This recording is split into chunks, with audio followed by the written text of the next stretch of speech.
আছে, ও দিল্লিতে থাকবে, এ পশ্চিমবাংলায় থাকবে। আরএসএস এর পত্রিকা আমরাও পড়ি, সিপিএম যেন শক্তিশালী না, প্রয়োজনে তৃণমূল থাক। যে বুথে তৃণমূল হারে সেই বুথে কন্যাশ্রীর টাকা যায় না, সেই বুথে লক্ষ্মীর ভাণ্ডারের টাকা যায় না।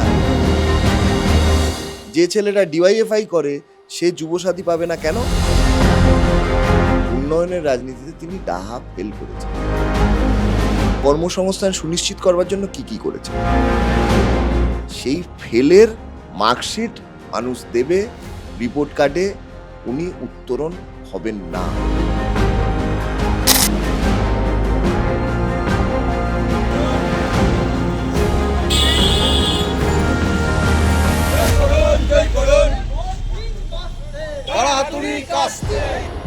আমরা এখন যেখানে বসে আছি, এই বাড়িটি যার, বলা যায় এই গোটা যে এলাকাটা, সেই এলাকাটা তৈরি করার রূপকার তিনি। আমরা এই মুহূর্তে রয়েছি গৌতম দেবের বাড়িতে, আর আমাদের সঙ্গে রয়েছেন গৌতম দেবের সুপুত্র ও রাজারহাট নিউ টাউন এলাকায় সিপিআইএম বামফ্রন্টের প্রার্থী সপ্তর্ষি দেব। সপ্তর্ষি, প্রথমেই সংবাদ প্রতিদিন.in আপনাকে স্বাগত। Thank you. প্রথমেই আপনার কাছে যেটা জানতে চাইব, খুবই অবভিয়াস প্রশ্ন এটা, সেটা হচ্ছে প্রার্থী তালিকা ঘোষণার পর বাবার সঙ্গে কি কথা হলো? মানুষের কাছে যেতে হবে। তৃণমূলের জৌলুস থাকবে, বিজেপির একটা মেরুকরণ করবার চেষ্টা থাকবে, কিন্তু মানুষের কাছে গিয়ে মানুষের ভাষায় মানুষের কথা বলতে হবে। এই রাজারহাট নিউ টাউনের বিভিন্ন দাবি দাবা রয়েছে। রাজারহাট নিউ টাউনের মতন ভ্যারিড অ্যাসেম্বলি পশ্চিমবাংলায় খুব কম আছে। একদিকে মাছ চাষ হয়, ভেরি আছে, আবার অন্যদিকে আইটিও রয়েছে। একদিকে বিধাননগর পৌর নিগমের ওয়ার্ড রয়েছে, আবার অন্যদিকে 5টা গ্রাম পঞ্চায়েত রয়েছে। আবার এরই মধ্যে দাঁড়িয়ে একেবারে মডার্ন শহর জ্যোতি বসুনগর নিউ টাউন সেটাও রয়েছে। সুতরাং এই 3-4টে সেগমেন্টকে স্পেসিফিক্যালি অ্যাড্রেস করে আমাদের মেসেজিং কমিউনিকেশন ঠিক করতে হবে। আপনাদের এই প্রশ্নের সম্মুখীন হতে হয় যে আপনারা তো শূন্য, মানুষ কেন আপনাদের ভোট দেবে? মানুষ এই নির্বাচনে আমাদেরকে ভোট দেবে এই কারণ মানুষের কথা আমরা বলছি। সত্যি সত্যি পশ্চিমবাংলা জুড়ে তৃণমূল কংগ্রেসের বিরুদ্ধে একটা মুড তৈরি হয়েছে, এবং গত 3টে নির্বাচনে বিজেপির ভোট কিছুটা বেড়েছে। সেটা সত্ত্বেও পশ্চিমবাংলার মানুষ এটা দেখছে যে আক্ষরিক অর্থে বিরোধী দল পশ্চিমবাংলায় তার কাজ কিন্তু বামপন্থীরাই করছে। বিজেপি বিধানসভায় আছে, কিন্তু রাস্তার লড়াইতে মমতা বন্দ্যোপাধ্যায়ের চুরি দুর্নীতির বিরুদ্ধে আওয়াজ তোলাতে সেটা বামপন্থীরাই লড়ছে। সুতরাং আমি এটা বিশ্বাস করি যে ধর্মের রাজনীতি তার একটা লিমিট থাকে, এবং সেই ধর্মের রাজনীতির লিমিট, মেরুকরণের যে লিমিট, সেইটা পশ্চিমবাংলায় হ্যাজ বিন অ্যাটেন্ড। আজকে সেইটার পরে মানুষ তাদের রুজি রুটির লড়াইতে কে তাদের সঙ্গে থাকবে সেইটা বেছে নিতে চাইছেন, এবং সেই লড়াইতে বামপন্থীদের জুড়ি মেলা ভার। আমরাই সেই লড়াইতে থাকবো মানুষের সঙ্গে। স্পেসিফিক্যালি নিউ টাউনের ক্ষেত্রে যদি বলতে হয়, ধরুন নিউ টাউনের পৌর অঞ্চলগুলোতে জল নিকাশি ব্যবস্থার যে রকম সমস্যা রয়েছে, যেরকম অবৈধ নির্মাণ, যেরকম পুকুর ভরাট, এই জিনিসগুলোর বিরুদ্ধে আওয়াজ তুলতে হবে। বিজেপি এর বিরুদ্ধে আওয়াজ তোলে না, কোনো কথাই বলে না। আমাদের শহর নিউ টাউন, সেইখানকার হিডকোর টাকায়, কোটি কোটি টাকায় ধর্মীয় প্রতিষ্ঠান হচ্ছে। বাবরি মসজিদ করবার কারণে যদি হুমায়ুন কবির খারাপ হন, তাহলে সরকারি টাকায় দুর্গাঙ্গন বা সরকারি টাকায় জগন্নাথ মন্দির কেন মমতা বন্দ্যোপাধ্যায় করতে পারবেন? বিশেষ করে যখন এই শহর নিউ টাউন এবং নিউ টাউন বিধানসভার এলাকার মানুষের প্রচুর জ্বলন্ত দাবি রয়েছে। একটা সরকারি হাসপাতাল প্রয়োজন। রেগজোয়ানি হাসপাতাল যেটা আছে সেটা আক্ষরিক অর্থে একটা প্রসূতি বিভাগ কেন্দ্রিক হাসপাতাল, সেটাকে মাল্টি স্পেশালিটি হাসপাতালে উন্নয়ন, উত্তরণ সেটার প্রয়োজন। নিউ টাউনে একটা সরকারি ইংলিশ মিডিয়াম স্কুলের প্রয়োজন রয়েছে।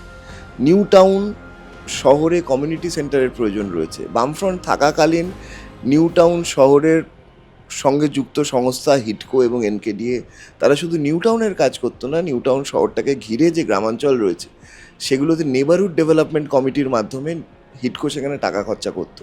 সেই কাজ প্রায় বন্ধ। সুতরাং এই সব বিষয়গুলো নিয়ে মানুষের কাছে আমাদের যেতে হবেই, এবং তৃণমূল কংগ্রেসের দুর্নীতি, মমতা বন্দ্যোপাধ্যায়ের ভাওতাবাজি, বিজেপির ধর্মকে হাতিয়ার করে মানুষকে বিভাজন করা, তার বিরুদ্ধে মানুষকে বলতে হবে। সম্প্রতি আপনারই দলের প্রবীণ নেতা আপনার অশোক কাকু, তিনিও কার্যত প্রকাশ্যে মোহাম্মদ সেলিম সেই মঞ্চে উপস্থিত ছিলেন, তিনি স্বীকার করে নিয়েছেন যে গত 3টি ইলেকশনে বামেদের ভোট রামের কাছে গিয়েছে। তাহলে তো এটাই এস্টাবলিশ হয়ে গেল যে তৃণমূল কংগ্রেস এতদিন আপনাদের বিরুদ্ধে যে অ্যালিগেশন লাগাতো সেটাই সত্যি। এটা এক। দুই, এই যে রামের থেকে আবার বামে ভোট ফেরানো, এটা কতটা কঠিন এবং কীভাবেই বা সেটা সম্ভব? রামের ভোট বামে গেছে কি বামের ভোট রামে গেছে সেটা প্রাসঙ্গিক নয়। গত 3টে নির্বাচনে মানুষ তৃণমূল কংগ্রেসকে হারাতে বিজেপিকে ভরসা করেছে। BJP has failed miserably. শুধু ধর্মের রাজনীতি।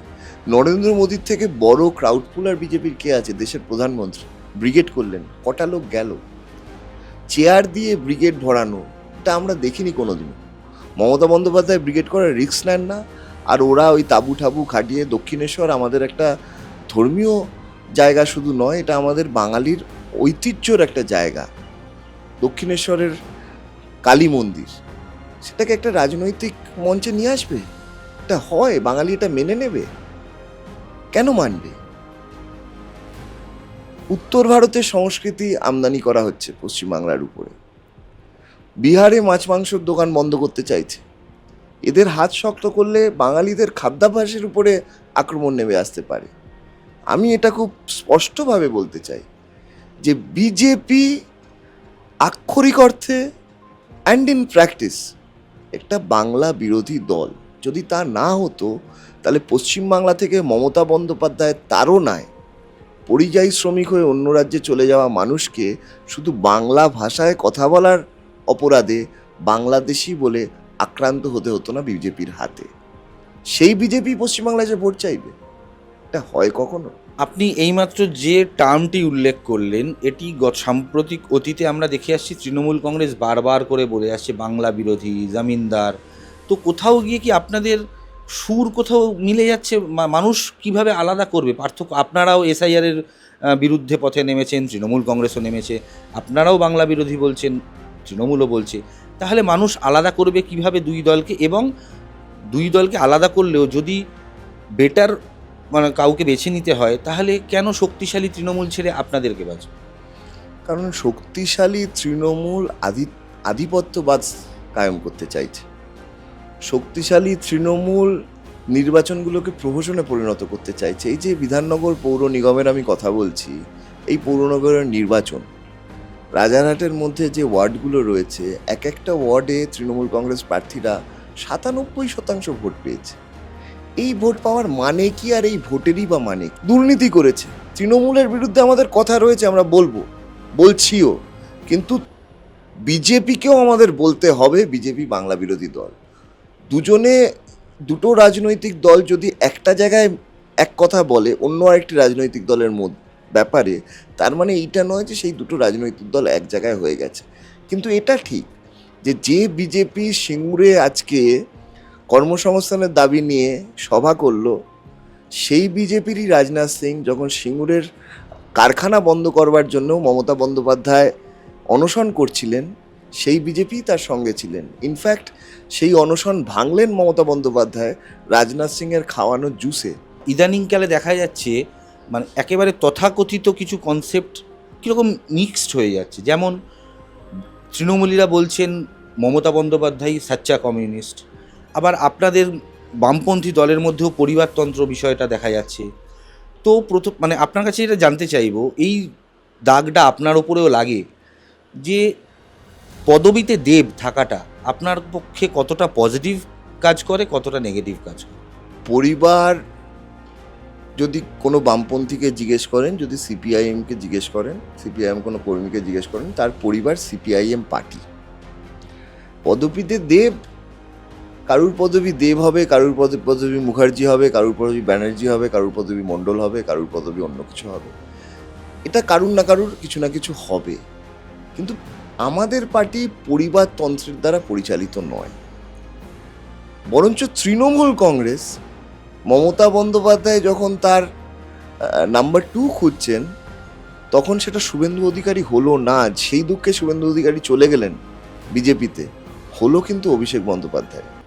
সুতরাং পরিবারতন্ত্র তৃণমূলে আছে। আর এখানে যদি একা সপ্তর্ষিদেব হাইলাইটেড হতো তাহলে বলতে পারতেন পরিবারতন্ত্র, কিন্তু এক ঝাঁক তরুণ ছেলে মেয়ে আমাদের বয়সী, আমাদের থেকে একটু বড়, আমাদের থেকে একটু ছোট, তাদেরকে সিপিআইএম তুলে আনছে। তাদের কারুরই তো বাবা সিপিআইএমের মন্ত্রিসভার মন্ত্রী ছিলেন না, কিন্তু তারা পার্টির কাছে যে চোখে পার্টি তাদের দেখছেন ঠিক একইভাবে আমাকে দেখছেন। সুতরাং পরিবারতন্ত্রের এই অভিযোগ আমাদের পার্টির চলার ক্ষেত্রে এটা প্রযোজ্য নয়। আপনাদের বিরুদ্ধে অভিযোগ আপনারা বুড়োদের পার্টি, সেই সিপিআইএম এক ঝাঁক তরুণকে ময়দানে নামিয়েছে, ভোট ময়দানে এবং সাংগঠনিক ময়দানে তো অবশ্যই রয়েছে। এটা যেমন একটা উল্লেখযোগ্য দিক, ঠিক সেরকমই একসময় আপনার নেতা ঋতব্রত বন্দ্যোপাধ্যায় থেকে শুরু করে কদিন আগেও আপনার সহকর্মী প্রতীকুর রহমান, এই তরুণরা যেভাবে দল পাল্টাচ্ছে এবং দল পাল্টে কোথায় যাচ্ছে না আপনাদের ঘোষিত অন্যতম শত্রু তৃণমূল কংগ্রেসে, কেন তাহলে তরুণদের ওপর ভরসা করবে? কেন সেই প্রবীণদের দিকেই তাকিয়ে থাকবে না বাম মনস্ক মানুষ? আমাদের পার্টি নীতিগতভাবে একটা তরুণ প্রজন্মকে সামনে নিয়ে আসতে চাইছে। তার অনেকগুলো কারণ রয়েছে।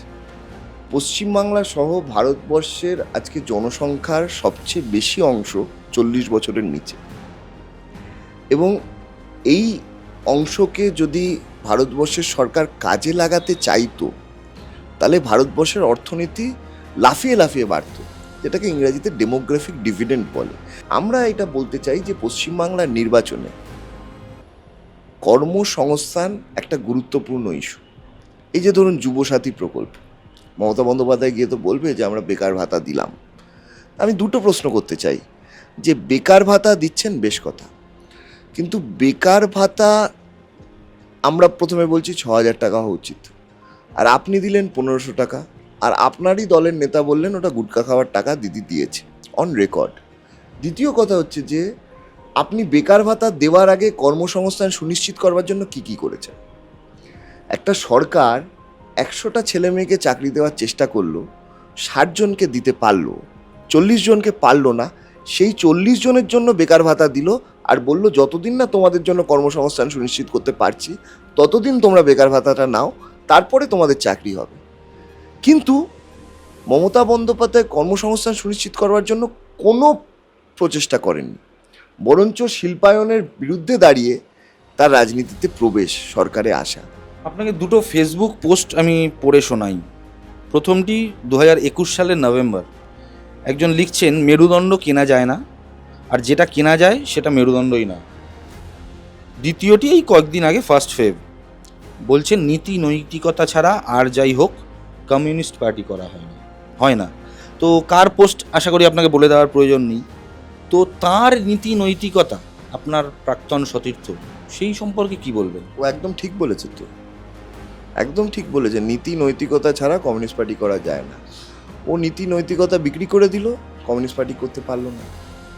যারা আজকে কমিউনিস্ট পার্টিতে রয়েছে তারা নীতি নৈতিকতা নিয়েই রয়েছে। ও কমিউনিস্ট পার্টিতে নেই, সিপিএমে নেই, ও নীতি নৈতিকতা বেচে দিয়ে অন্য পার্টিতে গেছে, মেরুদণ্ড বিক্রি করে অন্য পার্টিতে গেছে। প্রসঙ্গে আরেকটা কথাও বলা যায়, বামপন্থী, সিপিআইএম এদের সম্পর্কে যে কতগুলো বিশেষণ মানে সবসময় আপনাদের সঙ্গেই ঘোরাফেরা করে, তার মধ্যে অন্যতম হলো আপনারা মেহনতি মানুষের দল, আপনারা অসাম্প্রদায়িক শক্তি। তাহলে কি এমন হলো যে আপনার দলের রাজ্য সম্পাদককে একটি নামী হোটেলে গিয়ে এমন একজনের সঙ্গে বৈঠক করতে হলো যার দলটির জন্মই হচ্ছে সাম্প্রদায়িক উদ্দেশ্যে? হুমায়ুন কবিরের ব্যাপারে বলছেন আপনি, তাহলে আমিও দুটো কথা বলি। হুমায়ুন কবিরের রাজনৈতিক জন্ম কংগ্রেস পার্টির মধ্যে দিয়ে। সেই কংগ্রেস পার্টি ছেড়ে যখন তিনি তৃণমূল কংগ্রেসে গেলেন, আমি জানি না তৃণমূল কংগ্রেসের নেতারা তার সাথে কোথায় মিটিং করেছিলেন। তৃণমূল কংগ্রেস ছেড়ে যখন তিনি বিজেপিতে গেলেন, আমি জানি না বিজেপির নেতারা তার সাথে কোথায় মিটিং করেছেন। আবার বিজেপি ছেড়ে যখন তৃণমূল কংগ্রেসে তিনি প্রত্যাবর্তন করলেন, তখনও আমি জানি না অভিষেক বন্দ্যোপাধ্যায়, মমতা বন্দ্যোপাধ্যায় তার সাথে কোথায় মিটিং করেছে। এবং এইটা আমি জানি যে আমাদের পার্টি হুমায়ুন কবিরের পার্টির সঙ্গে কোনো নির্বাচনী আন্ডারস্ট্যান্ডিংয়ে যায়নি। হ্যাঁ, কোনো হোটেলে মিটিং করা সেটা রাজনৈতিক না সৌজন্যপূর্ণ না অন্য কিছুর জন্য, সেটা তো তারাই বলতে পারবেন। আমাদের নেতা বলেছেন যে তার মন বুঝতে গেছিলেন। সৌজন্য রাজনীতিতে থাকা উচিত। কি করতে চাইছেন সেটা বোঝা তো কোনো অপরাধ নয়। একটা নতুন পার্টি জন্মগ্রহণ করছেন, সেই পার্টিটার ভাবনা কি হবে সেটা যদি আমাদের পার্টির পক্ষ থেকে কেউ বুঝতে যেতে চান, তাতে কি অপরাধ রয়েছে? কিন্তু সে সাম্প্রদায়িক রাজনীতি করতে চাইছে, তারপরে সেই সাম্প্রদায়িক রাজনীতি করা হুমায়ুন কবিরের দলকে সিপিএম সঙ্গে নিল কিনা, কি সিপিএম তার সঙ্গে গেল কিনা, সেইটাতে বিচার হওয়া উচিত। অসাম্প্রদায়িক বলে যারা নিজেদেরকে বিজেপির প্রতিদ্বন্দ্বী হিসেবে পশ্চিমবাংলার রাজনীতিতে আনতে চাইছে তৃণমূল কংগ্রেস, তারা যখন সাম্প্রদায়িক বিজেপি থেকে আসা হুমায়ুন কবিরকে দলে নিতে পারে, সাম্প্রদায়িক বিজেপি থেকে আসা রাজীব বন্দ্যোপাধ্যায়কে দলে নিতে পারে, সাম্প্রদায়িক বিজেপি ঘুরে আসা সব্যসাচীদের দলে আবার ফেরত নিতে পারে, তখন প্রশ্নটা তাদের নৈকত্যের উপরে দাঁড়িয়ে থাকে। আর আমাদের কথা আমরা খুব স্পষ্টভাবে বললাম, রাজনৈতিকভাবে হুমায়ুন কবিরের সাথে আমাদের পথ চলা নেই, হচ্ছে না। তো কি বুঝছেন মানুষের সঙ্গে কথা বলে, তাদের পালস কি বুঝছেন? মানে 4 মে যখন রেজাল্ট আউট হবে, কটা আসন পেতে পারেন আপনারা? তৃণমূল কংগ্রেসের বিরুদ্ধে একটা ইনকামবেন্সি অ্যান্টি ইনকামবেন্সি কাজ করছে, খুবই স্ট্রংলি কাজ করছে। মানুষ তৃণমূল কংগ্রেসকে আর দেখতে চাইছে না। ও যাই সামাজিক সুরক্ষা করুক, যাই বলুক, এই বার্গেনিং একটা সরকারি প্রকল্প নিয়ে কেউ ভালোভাবে নেবে না। কেউ বলছে না লক্ষ্মীর ভাণ্ডার বন্ধ করব, কেউ বলছে না যুবসাথী বন্ধ করব, কেউ বলছে না কন্যাশ্রী বন্ধ করব, বরঞ্চ আমরা বলছি যে আমরা বাড়িয়ে দেব। কিন্তু যে বুথে তৃণমূল হারে, সেই বুথে কন্যাশ্রীর টাকা যায় না, সেই বুথে লক্ষ্মীর ভাণ্ডারের টাকা যায় না, যে ছেলেটা ডিওয়াইএফআই করে সে যুবসাথী পাবে না কেন?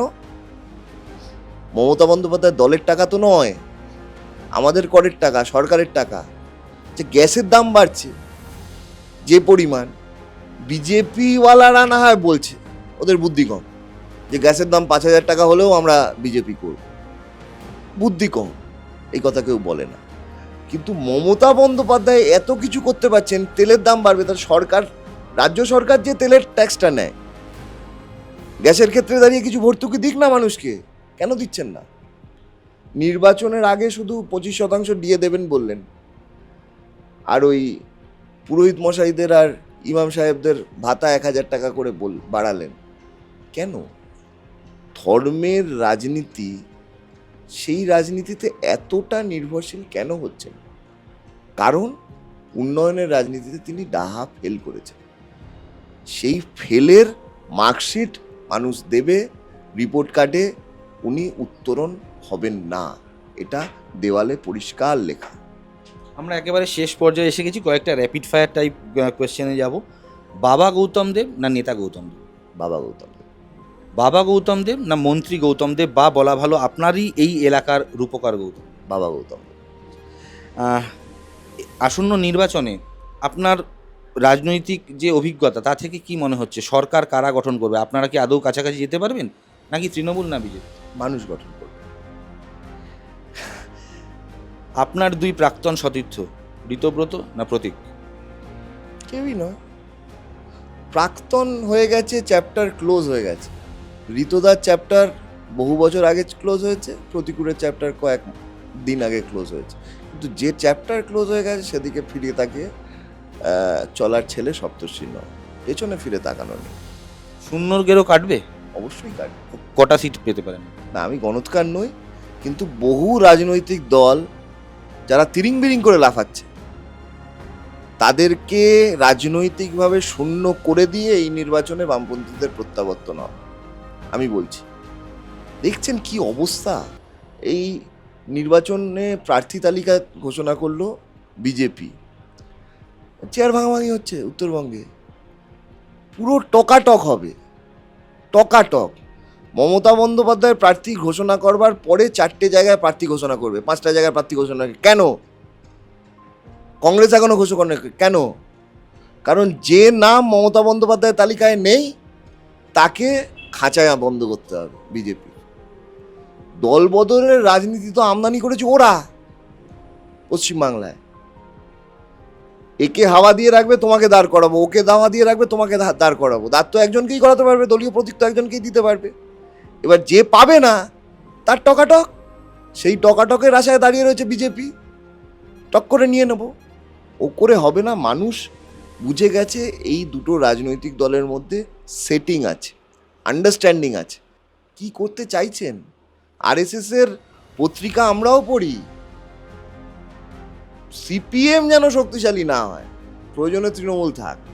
আরএসএস বলছে বিজেপি তোদের দিয়ে হবে না পশ্চিমবাংলায়, কিন্তু সিপিএম যেন নতুন করে শক্তি না পায়, পেলে বিপদ।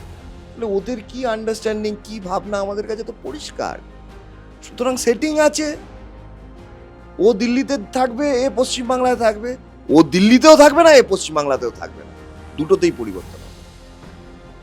যেমনটা আমরা কথা বলছিলাম সপ্তর্ষি দেবের সঙ্গে, শূন্যর গেরো কাটিয়ে প্রত্যাবর্তন করায় চূড়ান্ত আত্মবিশ্বাসী তিনি। ঠিক যেমনটা বারে বারে দাবি করে আসেন বামফ্রন্ট চেয়ারম্যান বিমান বসু, যে এবার শূন্যের গেরো কাটবেই, সেই একই সুর পাওয়া গেল সপ্তর্ষির গলাতেও। বাস্তবে কি হয় তার জন্য আমাদের অপেক্ষা করতে হবে 4 মে পর্যন্ত।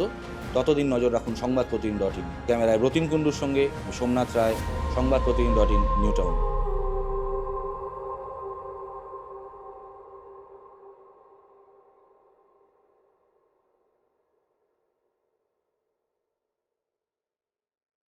আরে ভাই ভোটের লড়াই এই এখানেই দেখবো।